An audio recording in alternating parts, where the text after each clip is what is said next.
Hola, buenas tardes. Hola Juan, ¿cómo te va? Juan Manuel habla, ¿me ¿Me escuchás? escuchan? Sí, yo te escucho, ¿vos me escuchás?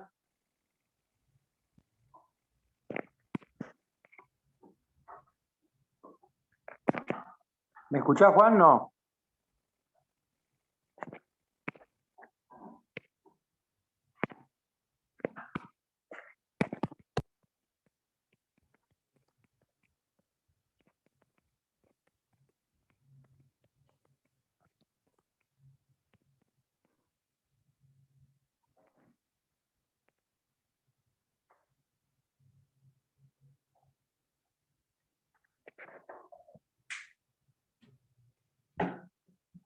Hola Juan Pablo, ¿me escuchás vos ahí?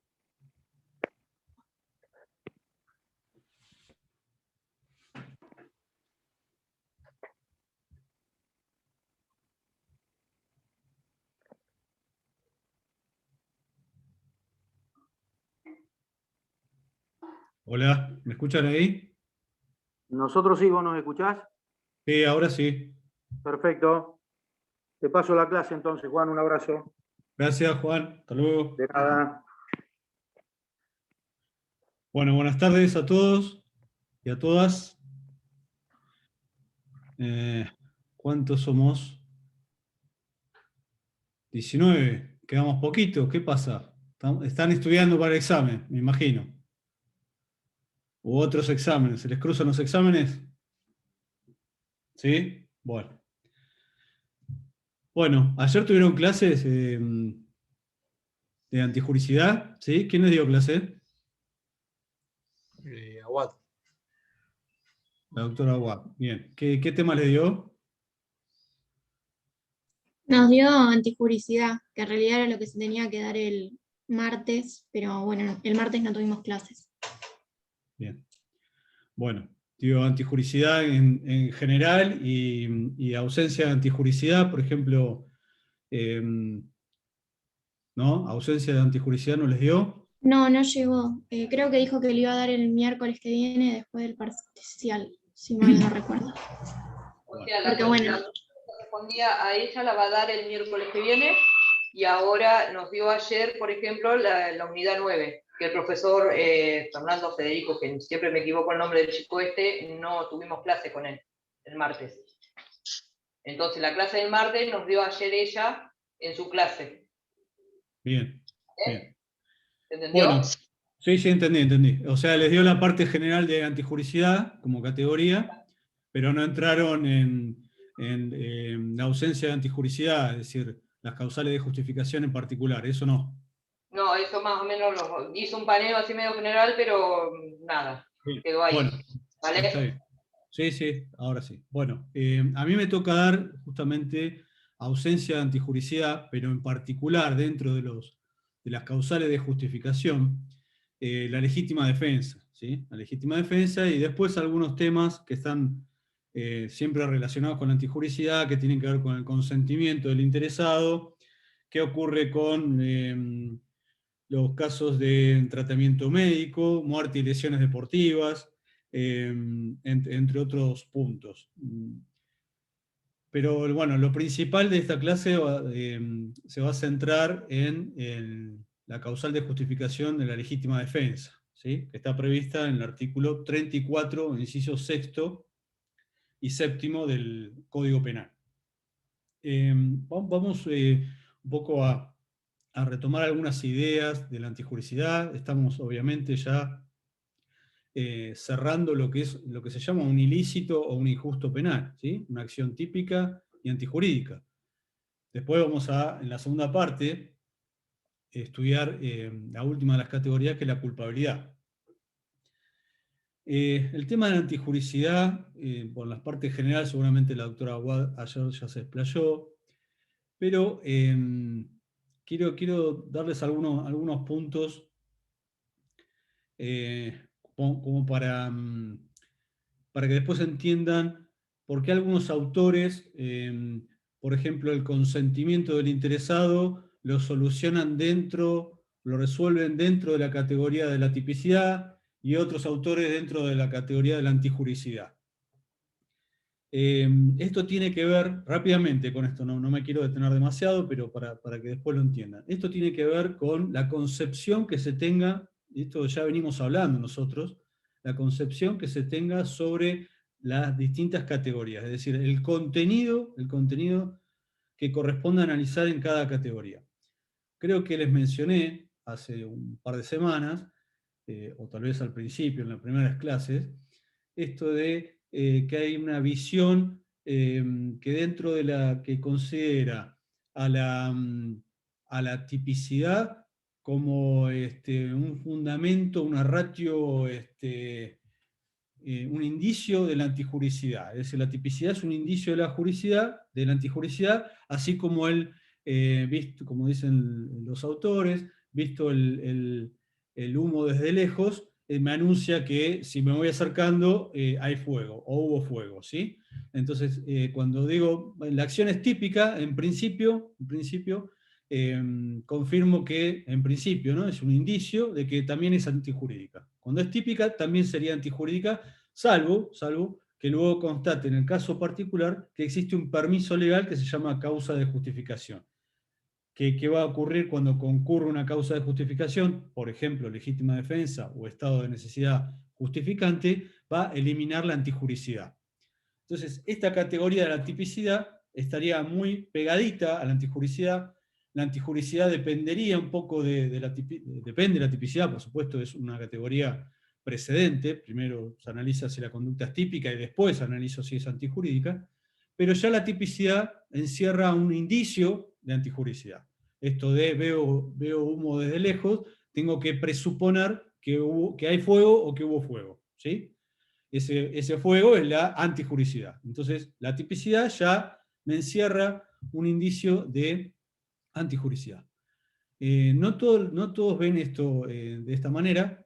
Hay algunos autores que han ideado una teoría que se llamó de los elementos negativos del tipo, en donde dicen, no, mire, esto de la tipicidad antijuricidad en realidad es todo, congloban en una única categoría que sería la tipicidad. Y dentro de la tipicidad hay elementos positivos y elementos negativos. Los elementos positivos es lo que nosotros se conoce como los elementos de la tipicidad, pero los negativos que operan dentro de la tipicidad serían las causas de justificación. Y esto tiene algún tipo de implicancia en esto después de agrupar algunos temas como el consentimiento, etc., en la tipicidad o en la antijuricidad. Dicho esto, que es bastante más técnico, pero tal vez después, cuando estén leyendo el manual y todo, que no entiendan por qué tal autor, por ejemplo, Zaffaroni, el tema del consentimiento, ahora después vamos a ver al final de la clase, todo lo que tenga que ver con la aquiescencia, el género lo denomina como aquiescencia, y las especies de esto serían los acuerdos y el consentimiento. Todo esto lo analiza dentro de la tipicidad, ¿sí? Dentro de la tipicidad sistemática y después dentro de la tipicidad conglobante. Después lo vamos a estudiar. Pero otros autores van a ver que, bueno, esto lo resuelven no en la categoría de la tipicidad, sino el consentimiento lo resuelven en la categoría de la antijuricidad. Bueno, dicho esto, ahora sí vamos de lleno a lo que es la legítima defensa, los requisitos legales, el análisis dogmático de la legítima defensa, que es el tema que hoy nos ocupa. Claramente es una causal de justificación. Lo primero que tenemos que tener en claro es que las causales de justificación, esto seguramente se lo remarcó la doctora Aguad ayer, las causales de justificación surgen, ¿sí?, de todo el ordenamiento jurídico. De hecho, el ejemplo clásico el derecho de retención que prevé el Código Civil, ¿sí? El Código Civil, incluso el de Vélez Arfield, el originario, ¿no? Y lo mantuvo luego la reforma, prevé una causal de justificación que surge fíjense, está regulada por el Código Civil. Es decir, que precisamente como la antijuricidad tiene que ver con el choque contra la norma de cualquier parte del ordenamiento jurídico, y lo que afina mucho más el lápiz es la tipicidad. La tipicidad sí es propia del derecho penal. Si no está previsto por el Código Penal o una ley penal complementaria, la conducta nunca va a ser típica. En cambio, el tema de la antijuricidad es mucho más amplio porque abarca todo el ordenamiento jurídico. Las causales de justificación pueden devenir de cualquier norma de todo el ordenamiento jurídico. De todas formas, les aclaro que esto es excepcional. Que la ley civil, en el Código Civil, trate una causal de justificación es excepcional. Las causales de justificación por antonomasia están previstas en el Código Penal, básicamente en el artículo 34 del Código Penal, en sus respectivos incisos. Y que la semana que viene van a ver bien cumplimiento de un deber, etcétera, etcétera, que también algunos lo colocan dentro de la tipicidad, Zaffaroni, Analogía de Slocar, por un lado, y otros autores lo analizan en la antijuricidad. Entonces, la legítima defensa está prevista en los incisos sexto, séptimo y sexto y séptimo. Dentro del inciso sexto está previsto en los incisos, subincisos A, B y C, ¿sí? Es decir, que si uno abre el Código Penal, en el artículo 34, va a ver que la regulación de la legítima defensa está prevista en los incisos sexto y séptimo, este último caso, el séptimo, que tiene que ver con la legítima defensa de terceros, ¿sí? Y el artículo 35, después vamos a ver, sobre el final, trata los casos de exceso, entre otros, que viene de excesos de ejercicio de un derecho, entre otros aplica a la legítima defensa. El llamado exceso en la legítima defensa. Después vamos a ver de qué se trata, cómo está regulado, etc. Bueno, entonces, la legítima defensa, el fundamento, primero lo que hay que entender, y lástima que ayer no vieron estado de necesidad justificante, pero lo primero que tenemos que ver es el fundamento ideológico y político, para entender por qué está regulada la legítima defensa. Porque desde el vamos, les voy a aclarar, una acción típica, por ejemplo, el caso más fuerte, que uno alcanza a comprender, una acción típica de homicidio doloso incluso, quiero matar, traigo un arma y disparo a una persona, y le disparo con voluntad de resultado muerte, ¿sí? Quiero resultado muerte, puede estar justificada, sin perjuicio de eso, o sea, que sea típica, puede estar justificada. ¿Por qué? Porque la tipicidad es un indicio de la antijuricidad, pero luego tengo que revisar si dentro del ordenamiento jurídico hay alguna otra norma que justifica, que permite esta conducta. El orden jurídico, entonces, prohíbe por un lado una conducta, pero excepcionalmente, en casos puntuales, más allá que las prohíbe y la tipifica, lo autoriza.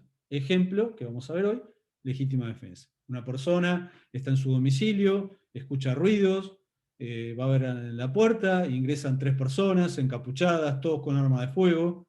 Él tenía un arma de fuego autorizada legalmente para tenerla, para defensa personal, y estas personas lo amenazan, lo apuntan con el arma de fuego, los 3, etc., y él abre fuego y mata con dolo de homicidio, quiere matar, ¿sí? Y mata a uno de los ladrones y pone en fuga a los otros 2, supongamos.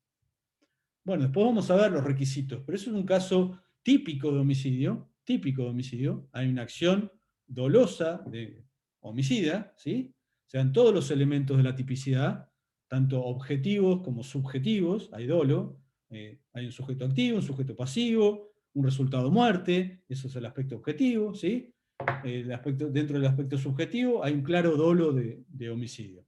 Pero, cuando analizamos la categoría de la antijuricidad, vemos que en principio se dan los requisitos, y después vamos a analizar, depende del caso, no todos los casos son iguales, se dan los requisitos de la legítima defensa. Entonces, esa conducta que es típica no va a ser antijurídica. Es decir, no voy a tener un injusto, es decir, no voy a tener un delito. Porque sabemos que cualquier categoría que no se cumple dentro de la teoría del delito nos lleva indefectiblemente a considerar que no hay delito.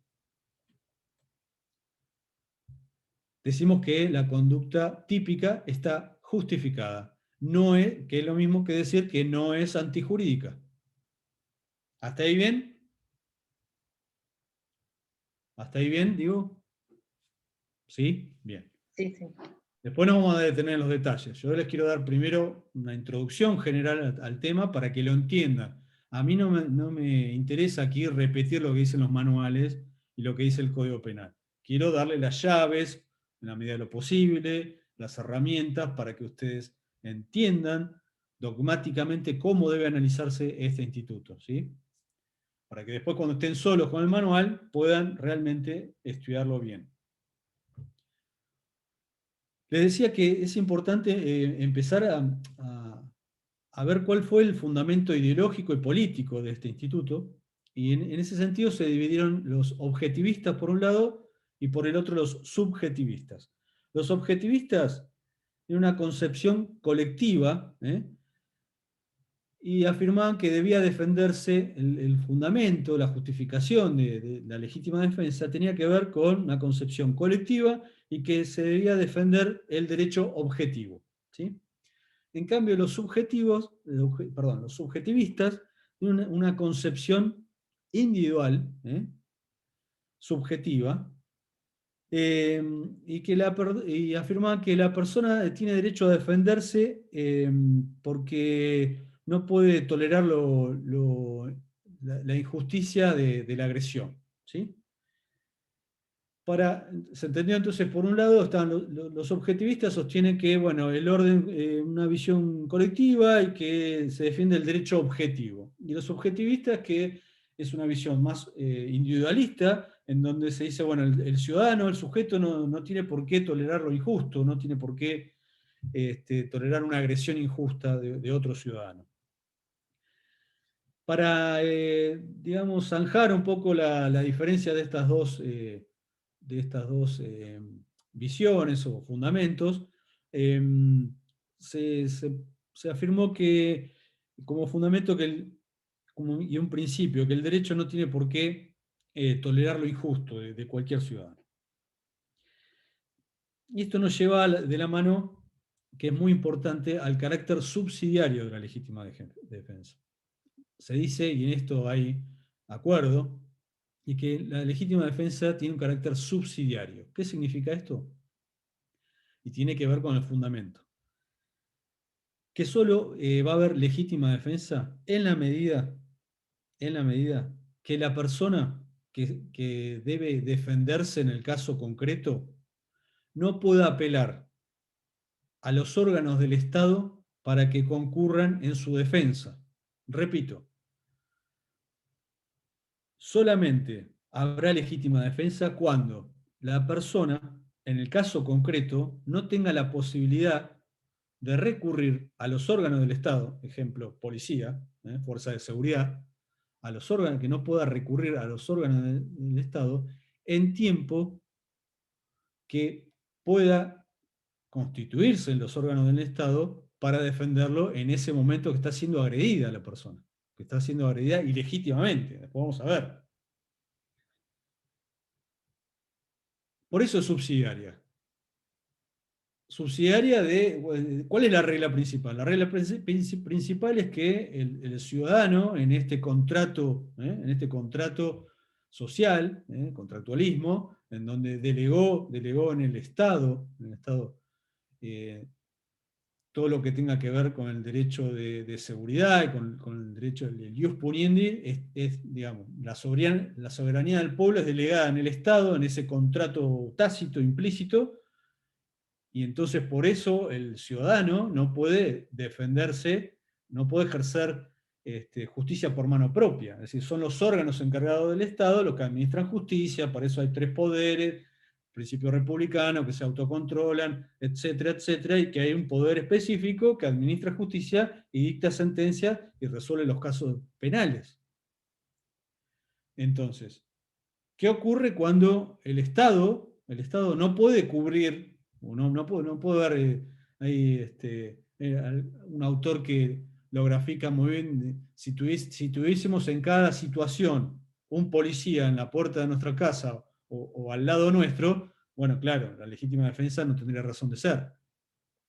Entonces, cuando el Estado no me puede brindar eficacia en cuanto a la seguridad, etcétera, en el caso concreto, ahí sí puedo hacer uso de un derecho que se llama legítima defensa.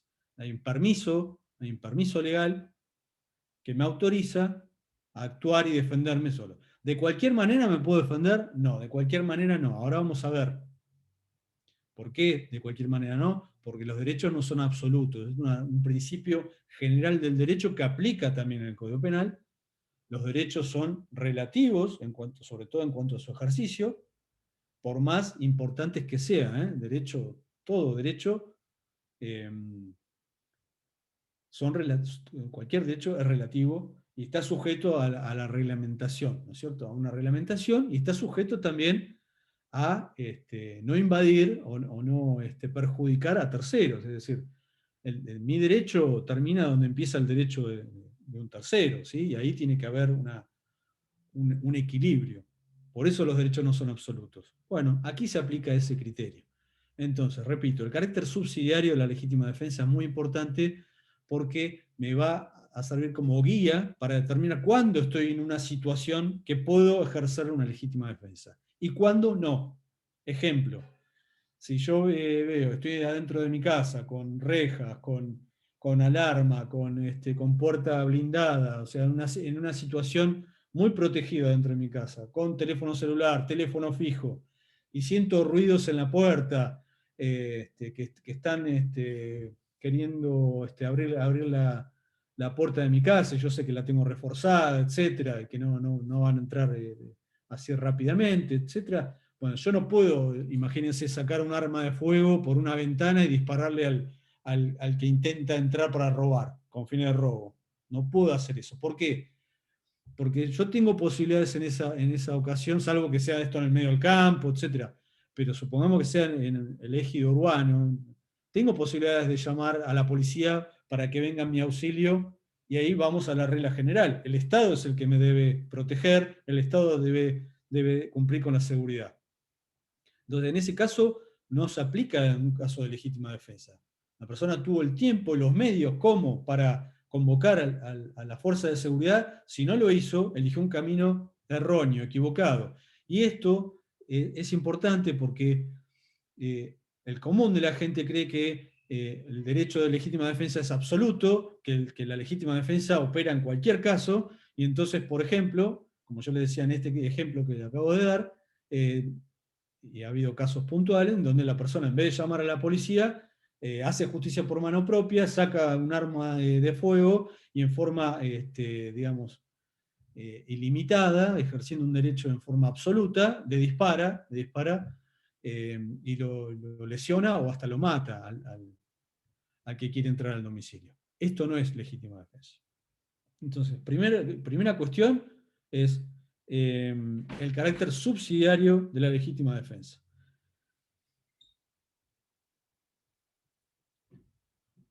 Para Zaffaroni y Alagia Lócar no es ni más ni menos la legítima defensa del fundamento práctico, no es ni más ni menos que el derecho que tiene todo ciudadano de ejercer la coerción directa cuando el Estado no puede proporcionarla en el caso concreto con una eficacia parecida, ¿sí?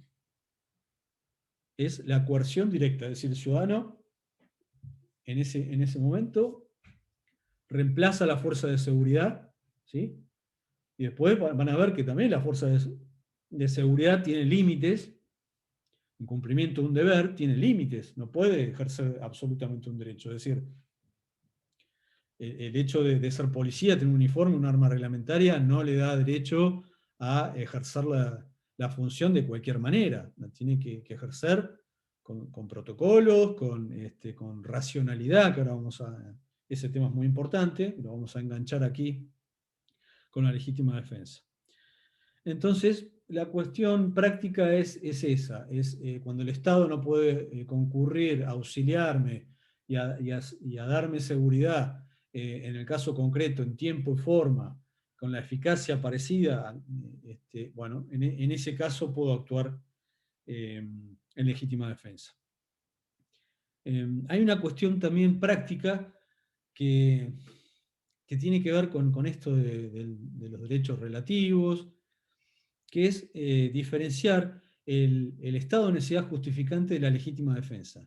El estado de necesidad justificante, que lo van a ver la semana que viene, también es una causal de justificación, ¿sí? Que cuando concurre quita la antijuricidad del acto, es un permiso legal también, pero que tiene la particularidad de ponderar males. Esto es, por eso piensan en el título, ¿no? Estado de necesidad justificante. Hay un estado de necesidad, hay una necesidad,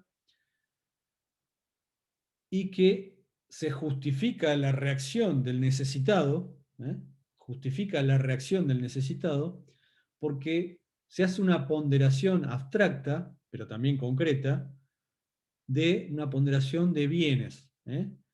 Se trata de, se viola un bien menor para salvar un bien mayor.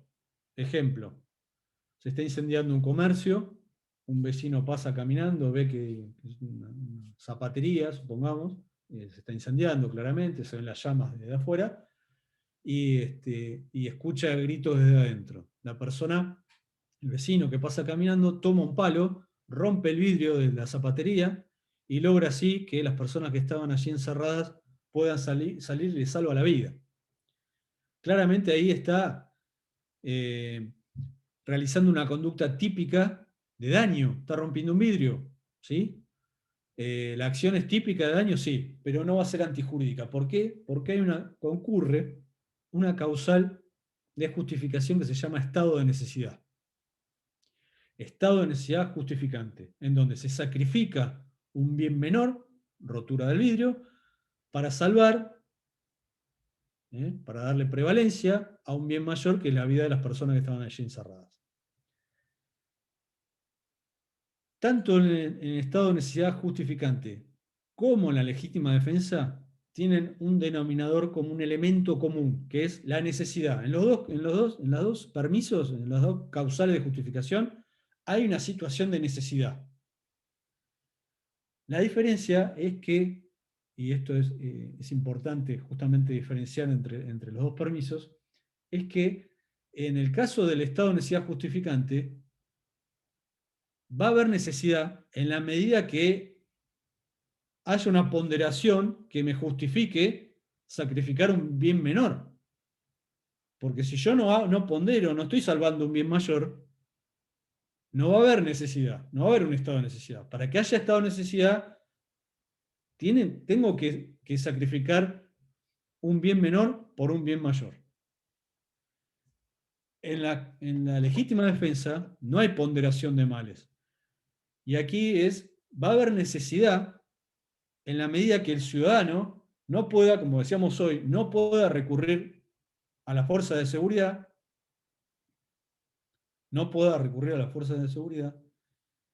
y tampoco pueda solucionarlo con una reacción distinta. Por ejemplo, si una persona totalmente alcoholizada, drogada, viene a agredirme, con golpe de puño, pero prácticamente se cae, no puede hacer pie, balbucea, etc., a esa persona, si bien eso es una agresión ilegítima, ¿sí?, no es necesaria una reacción que implique, por ejemplo, golpearlo. A lo sumo alcanzará con darle un empujón, o darme vuelta e irme, porque no me puede seguir, porque no puede ni caminar la persona. Entonces ahí no va a haber necesidad. Estamos en el terreno de la legítima defensa, ¿no?, comparándola con el estado de necesidad justificante. En la legítima defensa, la defensa, además de ser necesaria, es necesaria porque no puedo recurrir a la policía, y es necesaria porque tengo que reaccionar de una manera, porque si no me van a provocar un daño en la salud, en los derechos, en donde sea. Después vamos a ver que todo derecho es defendible, que antiguamente solamente era la vida o la integridad física. El Código de Napoleón, por ejemplo, preveía la legítima defensa solamente para el homicidio y las lesiones. Después se fue entendiendo que todo derecho, y así lo prevé nuestro Código Penal, que todo derecho, que todo bien jurídico es defendible. Todo. Incluso los bienes jurídicos que no están receptados por la ley penal. Bienes jurídicos en general. ¿Le puedo hacer una consulta, Sí. doctor? Sí. El otro día nos surgió el tema de la coacción, porque había surgido como que una persona era coaccionada por otra y esta persona coaccionada tenía que cometer un delito para no recibir, digamos, el daño de la coacción de este tercero. La pregunta es, estando en estado de coacción, ¿eso me escinde a mí yo sé que hay una conducta, una tipicidad y una antijuridicidad? Ahora, cuando llegamos a la culpabilidad, a mí la coacción me escinde. Bueno, justamente. Porque ahí no hay un estado de necesidad. Hay que ver si hay que llegar a la culpabilidad. Ahí pegaste en la tecla. ¿Por qué? Porque va a depender. Hay dos estados de necesidades. Hay un estado para complicárselas, ¿sí? Hay dos estados de necesidades. Hay un estado de necesidad justificante que opera en el marco de la antijuridicidad, ¿sí? Estado de necesidad justificante que opera en el marco de la antijuridicidad. Y un estado de necesidad exculpante que va a operar en la categoría de la culpabilidad. En el ejemplo de, supongamos, a mí me amenazan a punta de pistola para que escriba una carta injuriante en relación a un tercero, ¿sí? Allí concurre una causal de justificación, ¿sí? Hay un estado de necesidad justificante. ¿Por qué? Porque hay una ponderación. Yo elijo mi vida, porque me están apuntando con un arma de fuego, prefiero sacrificar a un mal menor y escribir la carta injuriante porque salvo mi vida, ¿sí? Volvemos a la Entonces, ponderación. cuando los bienes jurídicos son distintos, cuando uno le puede dar mayor importancia a uno que a otro, claramente la vida es más importante que el honor de las personas, ¿sí? Cuando los bienes jurídicos son distintos, estoy en el terreno del estado de necesidad justificante. Cuando los bienes jurídicos son iguales, vida y vida, supongamos, el famoso caso de la tabla. De los náufragos, y que hay dos náufragos y una sola tabla que resiste el peso de uno solo, entonces el más fuerte expulsa de la tabla al otro que se lo comen los tiburones. Allí hay un estado de necesidad exculpante. No se le puede, y no va a haber culpabilidad, no se le puede exigir una conducta distinta, una conducta heroica, que decir, no, quédate vos, yo me voy a que me coman los tiburones. Si lo hace, perfecto, pero el derecho no puede exigir una conducta heroica a los ciudadanos, ¿sí? Y por eso va a estar exculpado, no va a tener culpabilidad. En un caso se elimina la culpabilidad, en otro caso se elimina la antijuridicidad. ¿Quedó claro? Gracias. Perfecto, gracias. Bueno, continuamos entonces. Estamos con el tema de la diferencia entre estado de necesidad justificante y la legítima defensa. En los dos decíamos hay necesidad, hay una situación de necesidad. Se resuelve de una manera en el estado de necesidad justificante, de ponderación de males, en la legítima defensa se resuelve de otra manera. También hay que evaluar si hay necesidad, ya lo dijimos, lo repetimos varias veces, cuando no puedo concurrir a la fuerza de seguridad, o cuando puedo evitar esa agresión ilegítima sin reaccionar, sin tener que reaccionar, ¿sí? Si yo puedo esquivarlo al alcohólico, al drogado, si lo puedo esquivar, no es necesaria la legítima defensa, no se justifica que ante el alcoholizado, en una situación bastante extrema, en vez de darme vuelta e irme, lo agreda, o el que claramente está en una situación fuera de sí, tiene demencia, etc. Si no hay un peligro concreto para mi bien jurídico, para la vida, para la integridad física, no se justifica. Yo, al darme vuelta e irme, la persona ni me va a poder seguir. Entonces, tampoco va a ser necesario en ese caso. Y siempre, como regla, hay que, si me tengo que defender, va a ser elegir el medio menos lesivo. ¿Sí? Tal vez a esta persona que estaba muy alcoholizada, se me viene encima, alcanza con que le dé un empujón, me lo saque de encima y me vaya del lugar. No, que al alcoholizado, al borracho, lo empuje, lo golpee, etcétera, porque es un exceso eso, digamos, no hacía falta, no era necesario en esa medida reaccionar, ¿sí? Pero a veces, ¿qué ocurre? Que la defensa es necesaria. ¿Por qué? Porque no tengo ningún otro medio a mi alcance para solucionar, para evitar, para repeler esa agresión ilegítima. Entonces es necesaria la defensa, pero justamente volvemos a esto de, ojo, porque los derechos no son absolutos. No es que porque la legítima defensa me va a dar un cheque en blanco para que yo haga lo que quiera. No. A veces es necesaria, pero también tiene un segundo requisito que debe ser racional la defensa. Debe ser necesaria. Entonces, la racionalidad viene a tener un papel muy importante, viene a ser clave, porque va a ser un límite a la necesidad.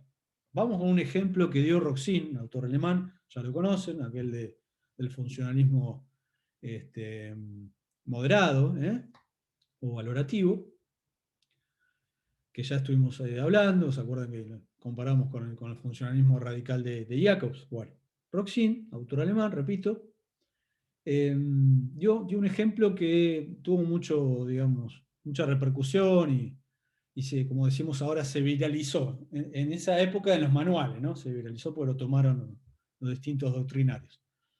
Le ponía el ejemplo del paralítico que se encontraba solo en su domicilio, supóngase en el patio, en el jardín de su casa, y ve ingresar por la medianera, saltar a un niño de corta edad que se sube a un árbol de manzana y toma unas manzanas para, hurta unas manzanas, las arranca del árbol, para irse por donde vino, ¿no es cierto? El ejemplo es el paralítico, está en una silla de ruedas. El único medio a su alcance que tiene para evitar esto, para evitar esta agresión ilegítima, para poder repelerla, para poder recuperar el derecho a propiedad que tiene sobre las manzanas, es un arma de fuego, una escopeta que tiene al lado de la silla de ruedas, y hace uso de esta arma de fuego, le dispara y al niño lo mata. Lo lesiona o lo mata. ¿Sí? Supóngase. Vamos a poner que lo mata porque va a ser más escandaloso el ejemplo, ¿no? Ahí si analizamos, vamos a ver después que los requisitos básicos de la legítima defensa, que están previstos en el artículo 34, inciso sexto, es que haya agresión ilegítima, ¿sí? Necesidad racional del medio empleado, ¿sí? Y falta de provocación suficiente. Son los tres requisitos básicos para que haya legítima defensa. Si analizamos el niño al arrancarle manzanas del árbol, etc., está cometiendo una agresión ilegítima contra el derecho a propiedad que tiene el dueño de ese árbol de manzana, el paralítico. No hay duda, hay una agresión ilegítima. No hubo provocación por parte del paralítico, no provocó esa agresión ilegítima al niño, no lo provocó. Y es necesaria la defensa en ese caso. ¿Por qué va a ser necesaria? Porque el paralítico no tiene otro medio a su alcance para detener a este niño que lo está hurtando. Por ejemplo, si viviera con alguien y pudiera llamar o llamar a la policía, no tiene. Supongamos que está solo en la casa, si llama a la policía en ese momento no va a ser a tiempo la policía en llegar, etc. Entonces, también es necesaria la defensa. Es necesaria, pero sin embargo no es racional. Es decir, disparar a un niño para defender la propiedad de unas manzanas y darle lesiones, provocarle lesiones o muerte, es totalmente irracional. Esto lo propone sobre todo, lo dicen de una o de otra manera todos los dogmáticos, todos los doctrinarios que analizan, pero el que hace mucho hincapié en esto es Zaffaroni y Alagia Slocar en su manual, en su tratado también, y lo fundamenta en base constitucionalmente, se fundamenta por esta idea de que los derechos no son absolutos, son relativos, que la necesidad no es repito, un cheque en blanco como para ejercerlo de cualquier manera ese derecho, y que en un sistema republicano como el nuestro, artículo 1 de la Constitución Nacional, es un modo de interpretar republicanamente el ejercicio de los derechos. La racionalidad hace al sistema republicano. La racionalidad de los actos de gobierno, por eso los actos de gobierno de todos los poderes, las decisiones tienen que estar fundamentadas, pero también la racionalidad de los ciudadanos. Los ciudadanos, cuando ejercen sus derechos, lo deben ejercer de forma racional. Y en este caso que pusimos, por más que la defensa sea necesaria, es totalmente escandalosa porque es irracional. Es irracional. Y esto no se trata de hacer una ponderación de bienes jurídicos como se hace en el estado de necesidad justificante. No es que digo, bueno, no, como vale mucho más la vida del niño, entonces no se justifica ponderar, no se justifica que prevalezca la propiedad de las manzanas del paralítico. No ese es el razonamiento. El razonamiento tiene que ver con que no es racional ejercer ese derecho de esa manera. Es totalmente desproporcionado.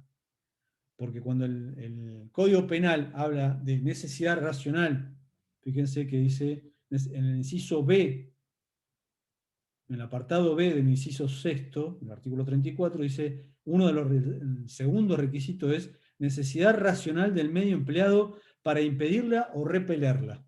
¿Sí? Ahora después vamos a ir.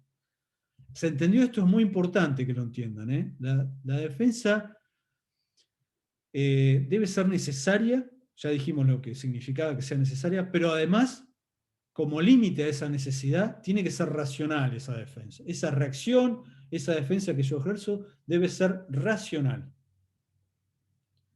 ¿Cuándo es racional? Cuando ejerzo un derecho en forma coherente, en forma que signifique el menor de las lesiones al otro derecho posibles, el menor de las lesiones posibles. Hay veces que no queda otra que lesionar hasta quitando la vida a otra persona, porque justamente lo que está en riesgo, y eso hace la proporcionalidad, lo que está en riesgo es mi propia vida. El ejemplo que poníamos, que entran 3 personas a mi casa, todos armados, me apuntan, me están por disparar, yo no voy a esperar a que me maten si yo puedo defenderme y matar a alguno de ellos. Es más, mato con dolo de matar. Hay una acción típica homicida, ya lo aclaramos, pero va a estar justificada, que es distinto.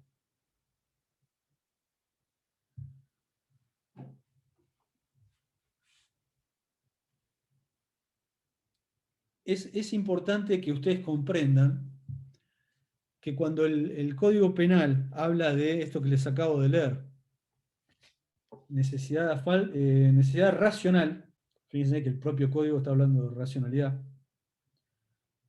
del medio empleado para impedirla o repelerla. De esto se pueden analizar 2 cuestiones. Primero y principal, que cuando el código se está refiriendo a medios, no está haciendo referencia a instrumentos. No confundir medios con instrumentos. Cuando dice medios, se está refiriendo a los medios, a las conductas agresivas frente a la conducta defensiva. Los medios significan cómo es la conducta agresiva, y entonces eso, como si fuera una contracara, va a permitir evaluar la reacción a ver si es racional. es muy común que se confundan instrumentos. Por ejemplo, si me agrede ilegítimamente con un arma de fuego, entonces yo me puedo defender con un arma de fuego. Si me agrede ilegítimamente con un cuchillo, entonces yo me puedo defender con un cuchillo. No es esa la lógica. Cuando habla de medios, no está refiriéndose a instrumentos. Eso es pensar en términos de instrumentos. Igual es instrumento. Arma de fuego, cañón, cañón, cuchillo, cuchillo. No, esos son instrumentos. Cuando hablamos de medios, son los medios agresivos y compararlo de acuerdo al medio agresivo, a ver si hay racionalidad y proporcionalidad en el medio defensivo. Ejemplo, si una persona es atacada con un arma de fuego y yo lo único que tengo a mano es un cuchillo, está bien que yo me defienda, o al revés, una persona está atacando con un cuchillo y yo me defiendo con un arma de fuego que en principio es más ofensiva, más peligrosa que un cuchillo, no es desproporcionada ni irracional la defensa. Otro ejemplo, si me atacan con cuchillo o con arma de fuego, y si me ataca una persona que conozco que sabe artes marciales, que es muy corpulento, que me supera físicamente, yo me puedo defender con un cuchillo o con un arma de fuego. Porque ahí hay proporcionalidad entre medios, ¿sí? Y se equilibran, se compensan un poco lo que es la agresión con la defensa. Repito, la ley no exige que los instrumentos sean iguales. Hay que ver cada caso concreto si la reacción a esa agresión ilegítima es proporcional desde los medios que tengo a mi disposición. Si la persona que me ataca es karateca, yo sé que es karateca, mide 2 metros y yo mido 1,50 y no sé artes marciales y tengo a mano un cuchillo, yo me defiendo con ese cuchillo y esa defensa va a ser proporcional. Si a mí me ataca un boxeador, lo mismo. Me ataca una persona muy corpulenta y yo soy muy flaquito. Bueno, entonces hay que ver el caso concreto, a ver si hubo proporcionalidad entre los medios agresivos, el que ataca, y el medio que es el del que se defiende. ¿Está claro eso? ¿Sí? ¿Hasta ahí? Sí. Bien. Otra Sí. cuestión que está, sí, otra cuestión que está acá que dice, estoy repitiendo el mismo apartado, necesidad racional del medio empleado para impedirla o repelerla. Para impedirla o repelerla. Esto nos lleva a la cuestión temporal que es muy importante. Ya les dije que cuando hay tiempo para defenderme, en principio la defensa no va a ser necesaria. Si yo tengo tiempo de llamar a la policía, porque como en el ejemplo que les puse, estoy en un domicilio donde tengo reja, donde tengo puerta blindada, es muy difícil que tenga un perro adentro, supóngase, un perro guardián adentro. Bueno, esa agresión ilegítima a la persona que quiere entrar, que yo veo que está escalando la reja, supóngase, esa agresión ilegítima, ¿sí? Hay una agresión ilegítima, me están entrando en la propiedad, después vamos a hablar de este tema, pero no va a ser necesaria en ese momento si tengo el tiempo para llamar a la policía. Si estoy, por ejemplo, a 5 cuadras de la comisaría, yo sé que llamando a la policía llega rápido.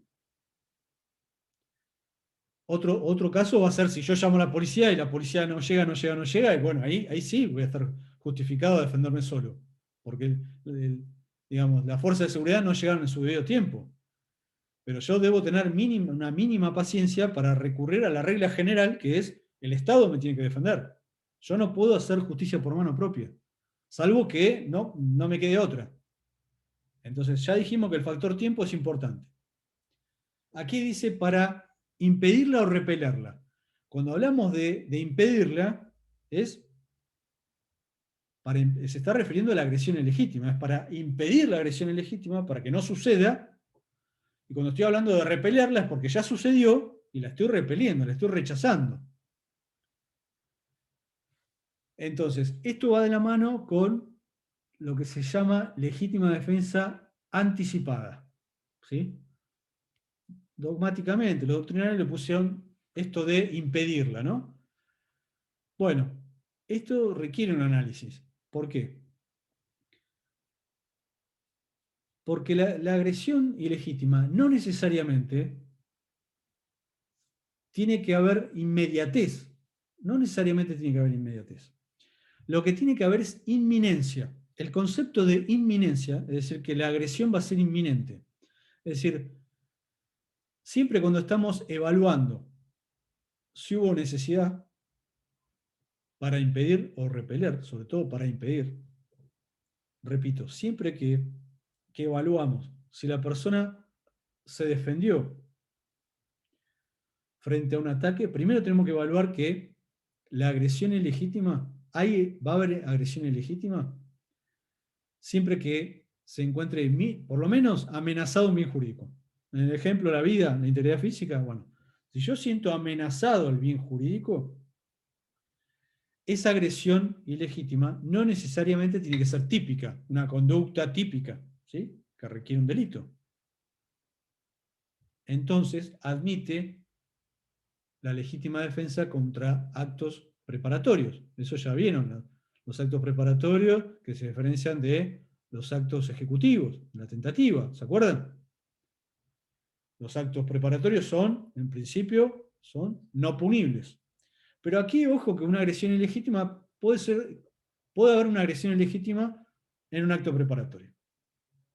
En la medida que el sujeto, el que se va a defender, sienta que el bien jurídico, sienta objetivamente, no subjetivamente, ¿no? Con datos objetivos, que está amenazado el bien jurídico, va a poder impedir esa agresión ilegítima. Es decir, en un ejemplo se ve mucho más claro.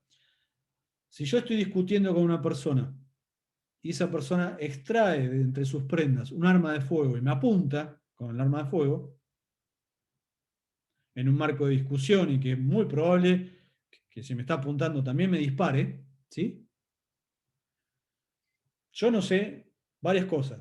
Si el arma está cargada, tampoco sé si la persona me está apuntando para amenazar y nunca va a disparar. O lo peor, me está apuntando porque dentro de un segundo, antes que lo piense dos veces, me va a disparar. No lo puedo saber.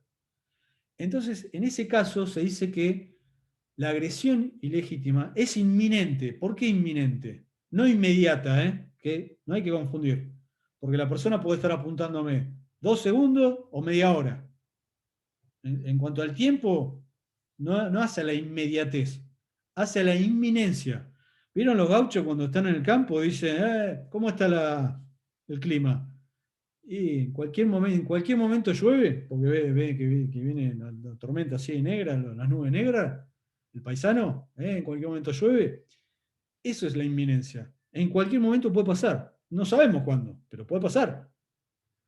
¿Por qué? Porque puede pasar y depende de la decisión que tome el agresor. El agredido no tiene ni idea de cuándo puede pasar.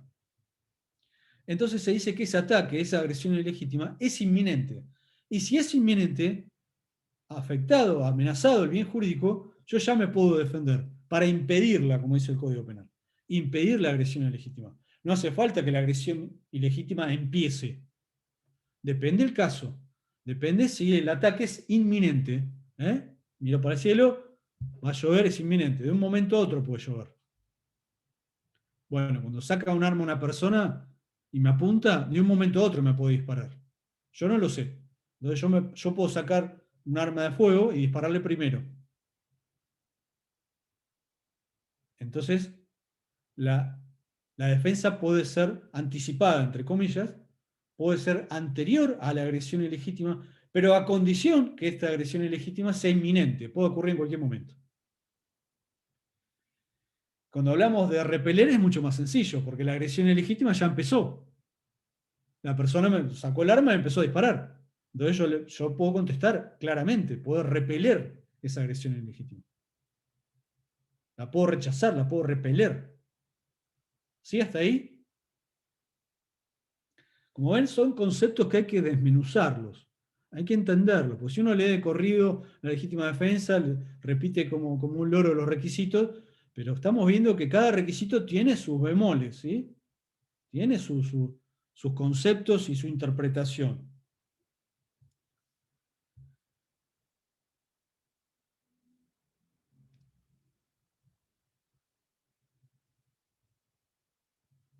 Entonces, para evaluar la necesidad, el juicio debe ser ex ante, no ex post. Significa ex ante que se va a analizar en el caso concreto y desde la visión del que es agredido, el que va a ser agredido. Es un juicio ex ante. El juez se tiene que poner en los zapatos de la persona que posiblemente fuera agredida, ¿sí? En ese contexto concreto. Y entonces va a evaluar ahí si había una inminente agresión ilegítima y la persona se defendió bien, se defendió legítimamente o no. O faltó el requisito de la agresión ilegítima.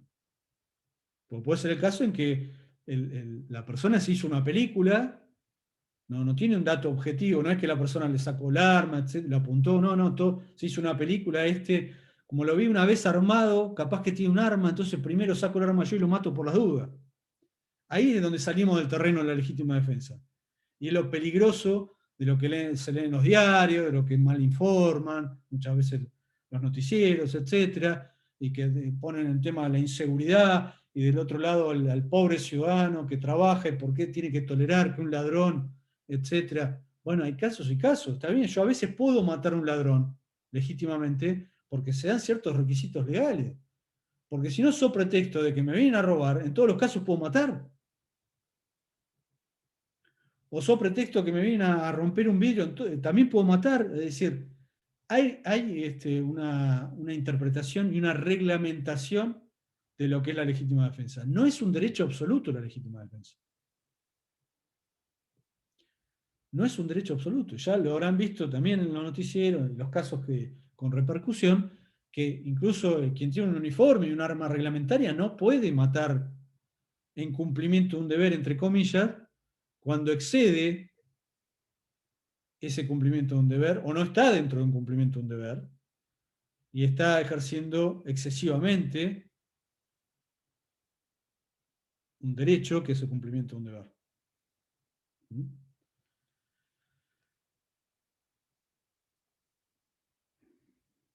Hay límites también de la acción defensiva que tiene que ver que solo se puede defender contra el agresor. Es decir, yo no me puedo defender legítimamente contra la persona que está al lado del agresor. A mí me agrede una persona, me puedo defender respecto de quien me agrede, no también respecto de quien me lo acompaña. Depende el caso, respecto de la persona que no agrede, pero genera una situación de peligro para el bien jurídico, puede haber estado de necesidad justificante, que tiene otros alcances. Repito, yo puedo defenderme legítimamente contra quien me agrede ilegítimamente, no contra otras terceras personas. Y acá vamos también a otro tema que es el temporal. Yo algo les decía. Bueno, ¿hasta cuándo me puedo defender? Y es todo un tema. ¿Por qué? Porque como la agresión ilegítima, ya dijimos que no es una conducta típica, puede haber una agresión ilegítima de actos preparatorios. Ahora vamos a ver el concepto de agresión ilegítima. Bueno, vamos de lleno y después vamos a eso. El primer requisito entonces de la agresión de la legítima defensa es que exista, venimos diciéndolo, que exista un acto que constituya agresión ilegítima. Agresión ilegítima, como vengo diciendo, lo dije recién, no necesariamente puede ser una conducta típica, pero no necesariamente se exige que sea una conducta típica. Para que la agresión sea ilegítima, debe ser, primero que todo, una conducta humana, tiene que ser una conducta humana, con lo cual se descartan, básicamente, las acciones de los animales y se descartan las acciones de los involuntables. Las acciones esto está discutido en la acción de los animales porque algunos sostienen que en algunos casos cuando el animal es utilizado como un instrumento entrenado para lesionar, para matar, pareciera que entonces debería aceptarse un caso de legítima defensa, porque incluso se dice que no puede estar en mejor posición una persona, una agresión de una persona que de un animal. Entonces debería ser un caso de legítima defensa. Otros sostienen que no, que esto no puede ser así. Primero y principal, porque los animales tienen, si bien son considerados jurídicamente como una cosa, tienen, de acuerdo a nuestro orden jurídico, tienen derecho a la vida, ¿sí? Se protege la vida, ¿no? No se protege de la misma manera que se protege la vida del ser humano, por supuesto, pero la vida del animal, hay leyes, incluso hay leyes penales que protegen la vida del animal. Entonces, a lo sumo puede haber estado de necesidad justificante si yo me... ¿Te puedo hacer una pregunta? Perdón que le corté. Ya termino la idea, y sí. Vale. Sí, puede haber estado de necesidad justificante. Si un animal, un perro, supongamos, me agrede, me ataca, puedo lesionarlo o matarlo en la medida que es un estado de necesidad justificante, es decir, estoy defendiendo, sacrifico un mal menor, que es la vida del perro tiene una categoría menor que la del ser humano, claramente, para salvar un mal mayor que sería mi vida, mi integridad física, mi vida. Sí, te escucho. Sí, no, era eso, que qué pasaba cuando el tema es que te agrede el perro, en este caso, ¿sí? O muerde una criatura y el perro anda en la calle, porque hay muchos perros que andan en la calle y que le dan un negocio de comer y que el otro le pone el agua y que si vamos a entrar en la panadería tenemos los perros sentados adentro y no son de nadie y yo quisiera saber, yo en particular, que aún una parte ya me la está aclarando, ¿qué pasa en ese momento? ¿Quién se hace cargo de eso? Del hecho de que el perro callejero muerde a una criatura, o muerde a una persona, un abuelo, una persona, un ser humano, lo que sea. Menor, grande, longevo, lo que sea. ¿Quién se hace cargo? El que se va a hacer cargo es el dueño de ese perro. Pero si no tiene dueño, se hace cargo donde están los perros, por ejemplo, en una panadería que no son de ellos, pero le dan de comer. Penalmente no va a haber un responsable, porque si vamos más a hilar más finito, tendríamos que decir que tal vez algún área de la municipalidad debería controlar que no existan perros abandonados o que puedan causar algún tipo de riesgo a la población. En un país existe eso, pero bueno. Etcétera, sabemos lo que es la Argentina y sí. que no puede haber una existe. No existe. Bueno, y si vamos, o sea, ¿uno podría reclamarle al Estado? Sí, podría reclamarle. Penalmente sabemos que, si bien está discutida digamos, lo que es la responsabilidad penal de las personas jurídicas, etcétera, no vamos a entrar en esa cuestión, pero sí podría haber un reclamo de tipo civil, digamos, de daños y perjuicios, un reclamo civil, incluso contra el Estado, por no tutelar, digamos, fuente de peligro, es una fuente de peligro, ¿sí? Ahora, si tenemos un dueño es mucho más sencillo porque sí habría una acción, una omisión culposa, claro. ¿Sí? por falta de controlador de una fuente de peligro que es propia. Hay un rol de garantía, hay un deber de garantía por parte del dueño, que es pasear a ese perro con correa, o con bozal, si es un perro bravo, etc. Estoy poniendo el ejemplo del perro porque es lo más común, ¿no? Sí. Entonces, bueno, pasan esas cuestiones. Pero desde el lado de, más allá de la responsabilidad penal o no, o civil por el perro, por la acción del perro, yo lo que estoy explicando es qué hago yo cuando me ataca a mí el perro. ¿Sí? Claro, lo que pasa que pasó. ¿Sabes por qué le pongo este ejemplo? Porque pasó acá en una panadería en mi pueblo, en Ayacucho, pasó en una panadería que los perros no son de nadie, pero le dan agua y le dan comida y estaban adentro. Y, o sea, lo rozó al nene, le hizo el moretón, porque le pegó el golpe con el hocico. Claro, ¿sí? Lamentablemente pasa muy seguido, sí. Por eso que no se hizo responsable nadie, pero si hubiera llegado más, que lo hubiera lastimado más, a ver qué. Aquí tuvimos, ¿quién se hace responsable? Aquí tuvimos a fines del año pasado, me parece, un par de casos, no sé cómo terminaron, pero en la playa, en Punta Mogotes, que personas que estaban haciendo ejercicio fueron atacadas por perros vagabundos, perros de la calle. Claro. Y fueron atacadas con lesiones graves. No le costó la vida, pero de casualidad, porque era una jauría que atacó. Y bueno, no seguía el caso, no sé si hubo algún tipo de reclamo, de responsabilidad. Sí, penal no, porque no hay un dueño que tenga un deber de garantía que se le pueda hacer una imputación penal.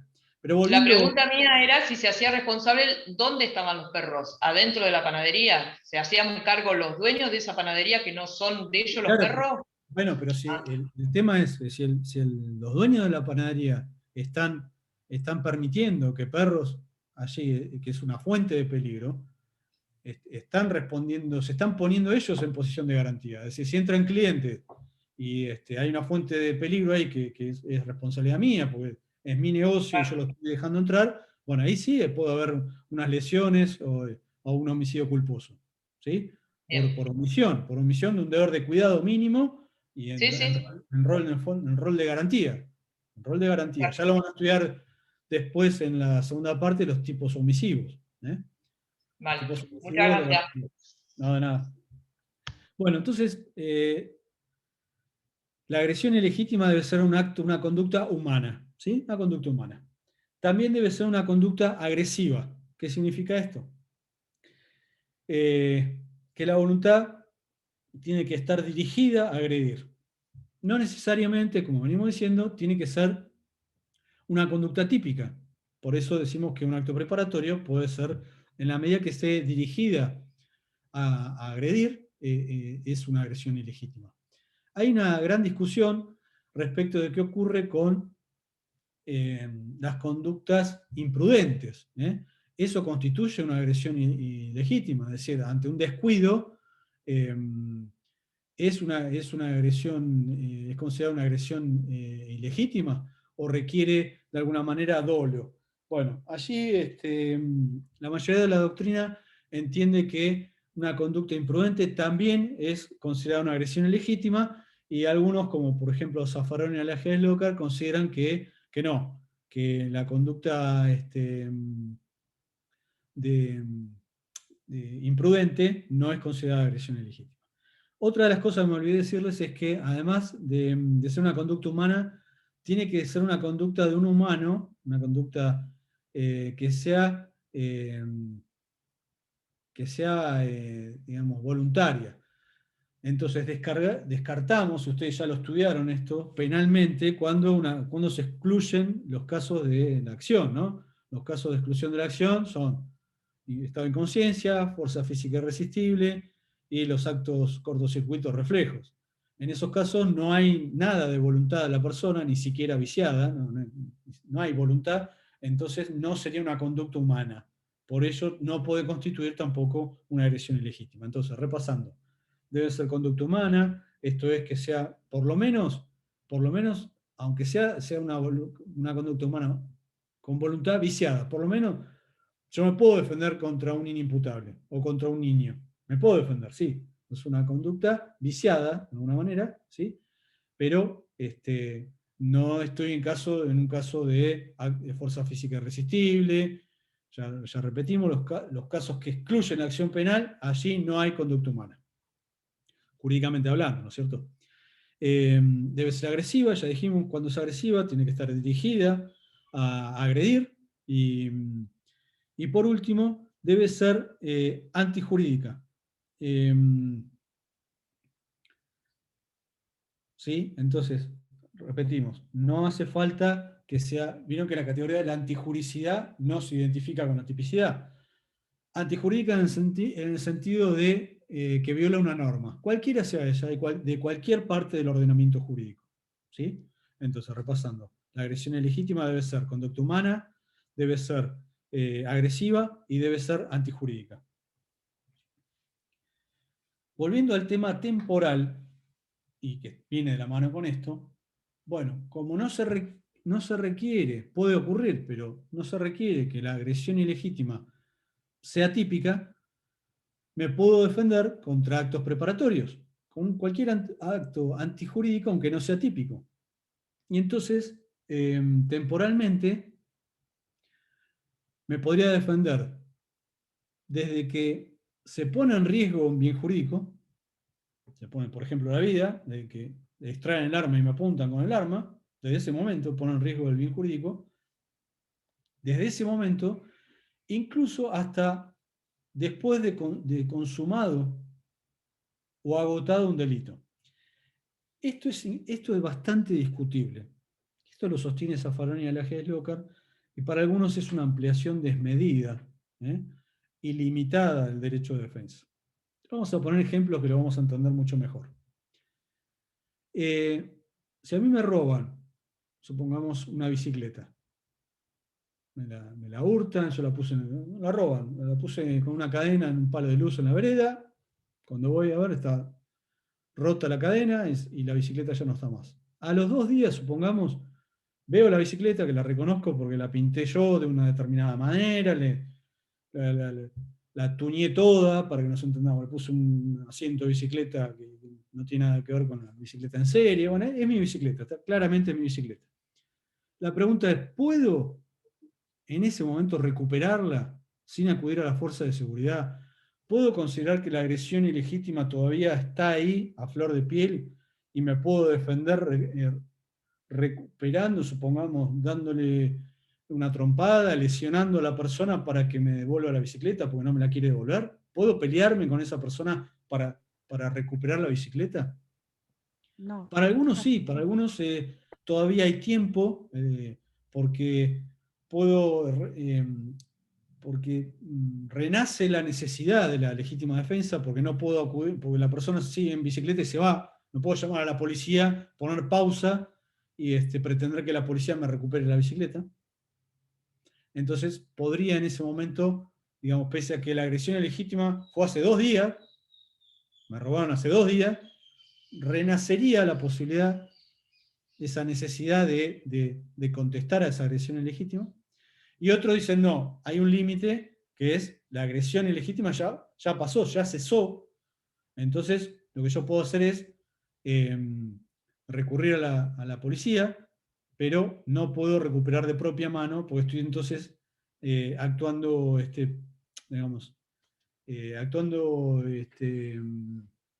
como ejerciendo la justicia por mano propia. Esto está muy discutido. Sépanlo, hay algunos, repito, que lo admiten, otros que no.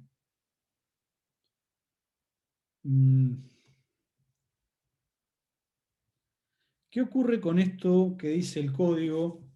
Rápido, ¿no? Porque esto dice... Se entenderá que concurre en estas circunstancias, esto de agresión ilegítima, necesidad racional del medio empleado para impedirla o repelerla, respecto de quién, durante la noche rechazare el escalamiento o fractura de los cercados, paredes o entrada de su casa o departamento habitado o de sus dependencias, cualquiera que sea el daño ocasionado al agresor. Igualmente respecto de aquel que encontrare a un extraño dentro de su hogar, siempre que haya resistencia de esta persona. Bueno, esto está relacionado digamos, con las presunciones. Primero principal, en derecho penal no se admiten las presunciones absolutas, iuret et de iure. Solo se admiten las presunciones relativas, iuris tantum. Esto lo han estudiado también en la ley civil. Una no admite prueba en contrario, otra sí admite prueba en contrario, la relativa admite prueba en contrario. Es decir que aquí lo que está regulando el código, y todos están de acuerdo, es que se establece una presunción iuris tantum, relativa. ¿Qué significa? Que se presume en principio que hay agresión ilegítima y que hay proporcionalidad en el medio, necesidad de la defensa, cuando se dan estos supuestos, ¿no? Están escalando, están queriendo entrar a mi domicilio en cierto horario, etc. O cuando me encuentro una persona y oponga resistencia para salir. En ese caso, se presume entonces que se dan estos requisitos. Una cosa que se presuma y otra cosa es que exista un derecho absoluto a defenderme.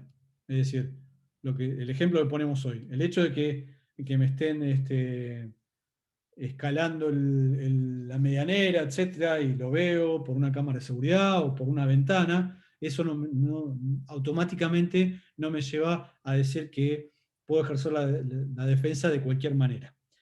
Y acá vuelve el principio de la necesidad.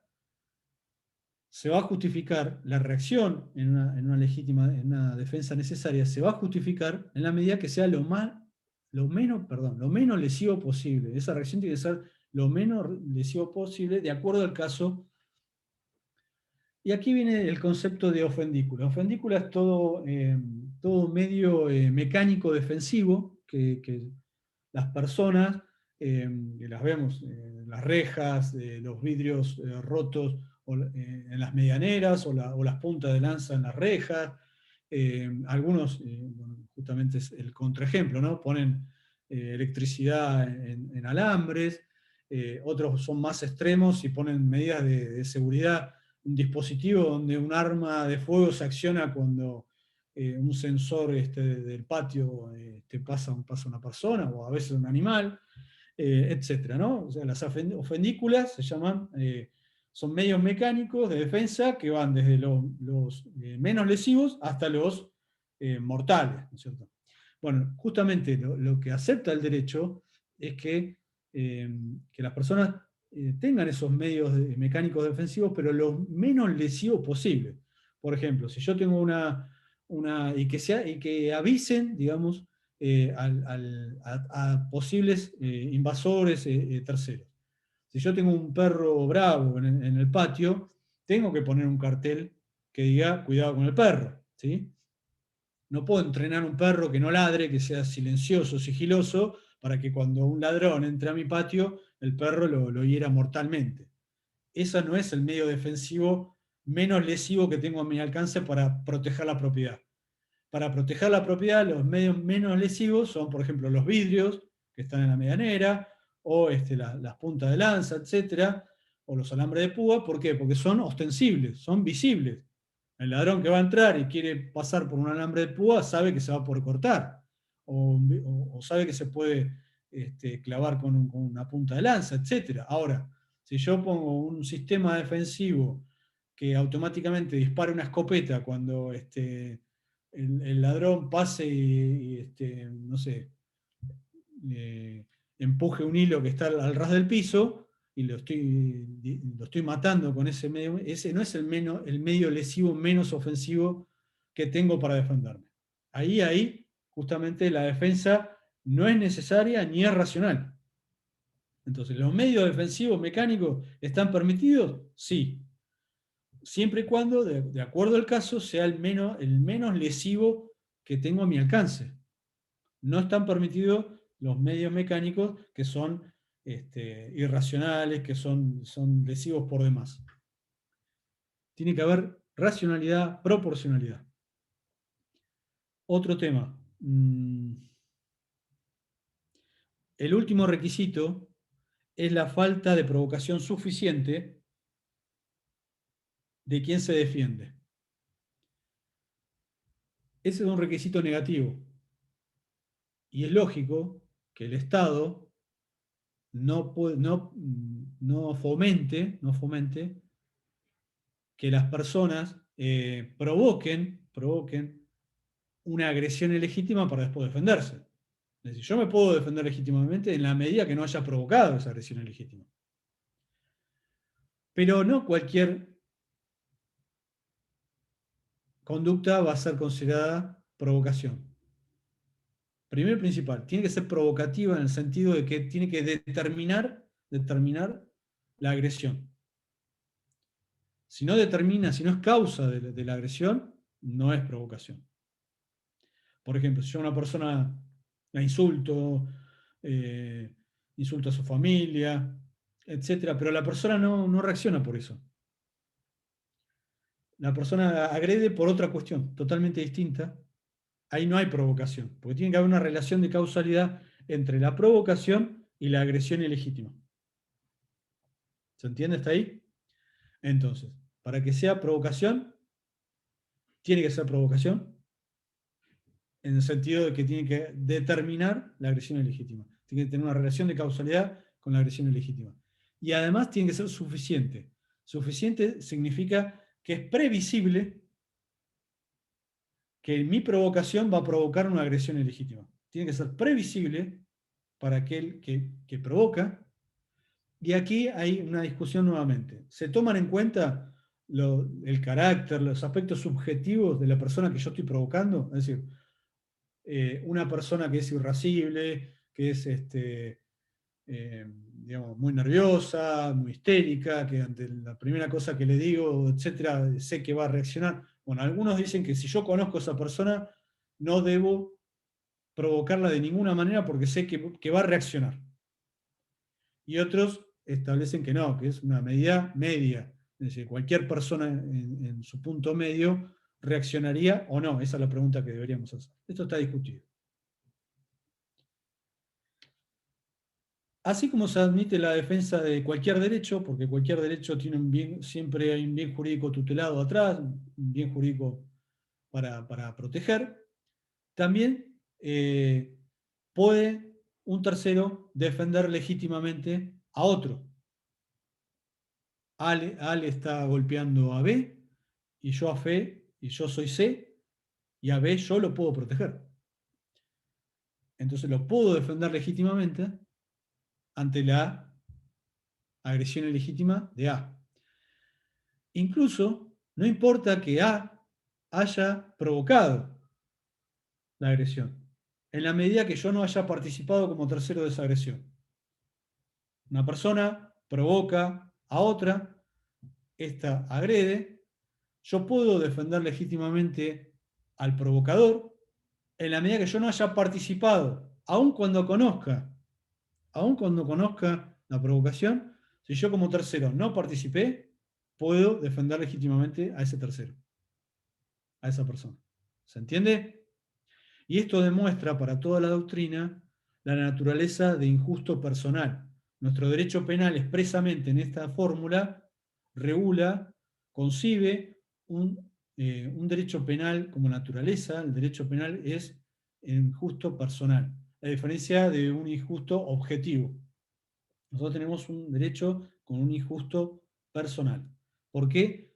Porque justamente si le está posibilitando que un tercero defienda a cada uno lo suyo, defienda aun cuando hay provocación de otro, pero en la medida que no provocó él, puede defender, está refiriendo que el derecho penal se dedica en forma personalizada, en forma personal, en forma subjetiva a cada ciudadano.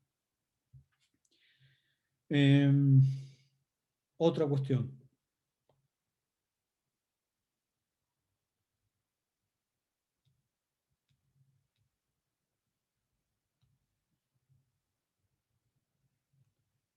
Otra cuestión. Sí. El exceso en la legítima defensa. ¿Qué es esto del exceso? Bueno, está muy discutido el artículo 35. Está discutida la naturaleza, porque lo que dice ahí es que el que hubiere excedido los límites impuestos por la ley, por la autoridad o por la necesidad, será castigado con la pena fijada para el delito por culpa o imprudencia. Bueno, aquí hay una serie de posturas que tratan de analizar qué significa esto. Lo cierto es que la postura más fuerte dicen que aquí el legislador lo que tuvo en cuenta es un menor disvalor de injusto. Hay una valoración menor del injusto. ¿Por qué? Porque se da para los casos en que comienza aplicada la legítima defensa, ¿no? Comienza como una legítima defensa y después no se da uno de los requisitos porque hay un exceso extensivo o intensivo en el ejercicio de esa legítima defensa. En forma extensiva porque ya la agresión ilegítima se detuvo, cesó, y la persona que se estaba defendiendo al principio legítimamente se sigue defendiendo, pero ya ilegítimamente, porque la persona ya no la agrede más, supongamos. Una persona me da un golpe de puño, ¿sí? Bueno, yo le devuelvo con un golpe de puño, provoco que esa persona se caiga, ya está fuera de combate, digamos. La persona se queda en el piso, ya no me vuelve a agredir, y yo me tiro arriba de ella y lo sigo golpeando, como, ¿sí? Entonces, ahí hay un exceso extensivo, porque la agresión ilegítima ya terminó y yo me extiendo en la legítima defensa. Salí de la legítima defensa. Y ese es el extensivo. Y hay un exceso intensivo que tiene que ver con esto de poco la necesidad, ¿no? La proporcionalidad. Es decir, bueno, yo me empiezo defendiendo proporcionalmente, supongamos que el que me agrede con un arma, con un cuchillo, entonces yo tomo un cuchillo o un arma de fuego y me empiezo a defender. Pero a mitad de camino la persona que me empezó a agredir tira ese cuchillo y sigue con golpe de puño. Yo no puedo seguir defendiéndome con el arma de fuego, porque ahí es desproporcional y entonces hay un exceso intensivo, me defiendo por demás, y entonces salgo también de la legítima defensa. ¿Cómo soluciona la ley estos casos de exceso en la legítima defensa? Bueno, cuando se da el exceso de la legítima defensa, se dan estos requisitos, impone una pena equivalente a la del delito culposo o imprudente. Por ejemplo, si estamos hablando de unas lesiones, ¿sí?, va a tener la pena de las lesiones culposas. Si estoy hablando de un homicidio, va a tener la pena del homicidio culposo. ¿Sí? Bueno, ya estamos en hora. Lamentablemente me quedé corto para terminar algunos temas que les anuncié, como por ejemplo esto del consentimiento del interesado, el tratamiento médico, las muertes y las lesiones deportivas, etc. Estos temas, que son, digamos, apéndices, pero están relacionados, por supuesto, con la antijuricidad, los vamos a ver en un par de semanas conmigo, ¿sí? Háganme acordar, conmigo, lo vamos a ver porque este tema de digamos, la ausencia de antijuridicidad, es decir, la bolilla 10, no entra para el examen. Lo tienen claro. Por eso veo que hay 19 participantes, nada más. Este tema, repito, no entra para el examen. Entra hasta la bolilla 9, inclusive. Entonces esto también me da tranquilidad que el tema lo puedo complementar la clase que viene. De todas formas... Discúlpeme, doctor. Habían dicho también que aparte de estas 9 bolillas entraba el punto 2 de la bolilla 17. ¿Esto es así? Puede ser. Puede ser, sí, puede ser. Sí, lo que se dio hasta ahora... No, el lunes el titular dijo que no entraba. Dijo que entraba hasta la 9. Bueno, si lo dijo el titular... Está cargado todo en el campus, igual. El día, horario, hasta que bolilla. Todo, y entra hasta la 9.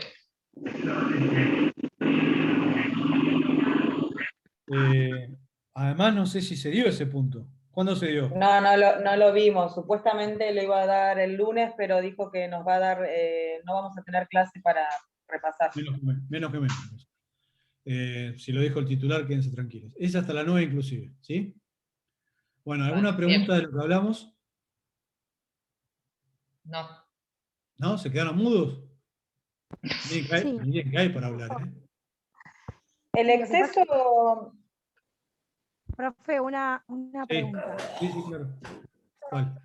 A la antijuricidad, después entran a jugar los roles con respecto a lo que explicaba, el tema del garante, ¿no? O sea, si hago una actividad que pueda llegar a ser con una autorización y demás, ¿eso empieza a jugar con el tema de la antijuricidad o estoy equivocada? Pues ya se me mezclaron todas las cosas, perdón, ¿eh?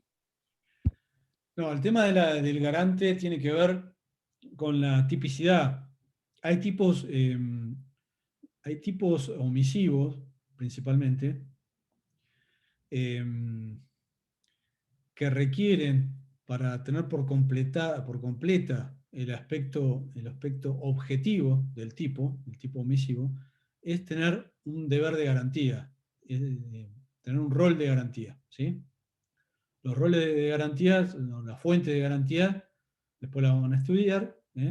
Hay veces que es la propia ley que establece cuál es el rol de garantía, y en otros casos lo construye la doctrina, diciendo que la fuente de garantía son el contrato, el actuar precedente y la fuente de peligro, ¿sí? Eso después, como le decía a tu compañera, lo vamos a estudiar cuando veamos tipos omisivos, ¿sí? Pero sí, puede estar relacionado con la antijuricidad, como hoy lo relacionamos porque, digamos, la contracara de quién va a ser responsable de una fuente de peligro, bueno, puede ser el dueño de la panadería, como decíamos hoy, que deja entrar en el lugar donde entran clientes a perro de la calle. Y tiene un deber de garantía en relación a eso, pues es un ámbito, digamos, donde él ejerce el comercio, entonces tiene que garantizar que sea un lugar seguro, mínimamente. Así como tiene que tener frente a un incendio tiene que tener extinguidores, etc. Y bueno, también tiene que garantizar que no haya perros que muerdan, ¿no? Y eso la pone en un deber de garantía y frente a un actuar del perro va a tener seguramente una responsabilidad culposa, imprudente. ¿Mm? Está bien, con respecto a eso que usted hace mención, yo lo que leí fue, por ejemplo, la madre que deja morir a su hijo, o sea, omitiendo eso, o Bien. sea, la responsabilidad en el rol de garante que tiene Sí, la sí. madre, omite poder Sí, sí, claro. darle... Es una Entonces, cuestión que se analiza, son casos que se claro, analizan en la tipicidad. claro, Son todo casos que eso se también... analizan en la tipicidad, pero justo, si mal no entiendo, la tipicidad omisiva no entra para este parcial, ¿o sí? Ah, ok, porque yo me puse a leer todo, No, porque... No, pregunto, pues ¿entra o no? entran los Ah, tipos. bueno, sí. ¿Lo explicaron, tipo omisivo, lo explicaron Ah, bueno, el perfecto. otro día? Entonces sí, Sí, sí. yo, a ver, se analiza, es un tema de tipicidad, no de antijuricidad, de tipicidad. claro, En o eso se sea, debe confundir Claro, y de la compañera. sí, sí, claro. y de repente Sí, estamos hablando del delito, que es una acción típica y antijurídica y sí. culpante o no, entonces empecé a profundizar y creí conveniente que, bueno, se iba a desarrollar, si hablamos de la tipicidad, se iba a desarrollar toda esta cuestión, ¿no? De la parte omisiva o no, y ver todos los ejemplos. No, está bien, está bien. Mi error era pensar que tipo omisivo se daba para la segunda parte, ¿no? Estoy equivocado yo.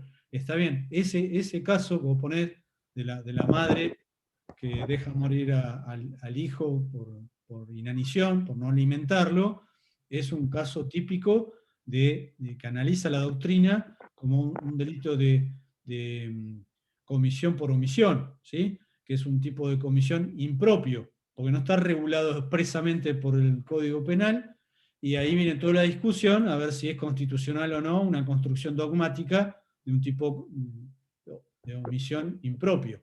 Los tipos de omisión propios, los que el legislador estableció, no hay ningún problema, porque cumplen con el requisito con el principio de legalidad. El problema de estas construcciones dogmáticas tienen que ver con esto, con que, bueno, se está aplicando la analogía y se viola el principio de legalidad. Ese es el problema. Pero bueno, la dogmática igual lo ha construido, y en otros países como por ejemplo España o Francia, hay cláusulas de conversión. Lo que hace la dogmática desde un tipo positivo, como el homicidio doloso, ¿sí? Lo construye desde ahí, afirman que es la cara, digamos, la contracara de un homicidio doloso positivo. Así como se mata positivamente, también se mata negativamente. Entonces, esa construcción la hacen del 79 del Código Penal. La madre que deja morir al hijo por inanición lo construyen desde la contracara del tipo penal de homicidio positivo. Y otro dice, no, principio de legalidad, de extrema legalidad, principio de máxima interpretación literal y de interpretación restrictiva del tipo penal. No podemos construir lo que no dice la ley. No, la primera interpretación es la literal. No puedo, pues estoy aplicando analogía. ¿Sí? Es toda una discusión muy fuerte. Bueno, espero haberlos ayudado en la difícil tarea de estudiar. Les deseo suerte para la semana que viene, para el examen. Y bueno, en 2 semanas seguramente nos estamos viendo, completamos estos temas y seguimos adelante con los sobrevivientes. Muchas gracias. Bueno, Gracias, gracias. doctor. Que tenga buena tarde. Chao, Hasta luego. hasta luego. Hasta luego. Hasta luego.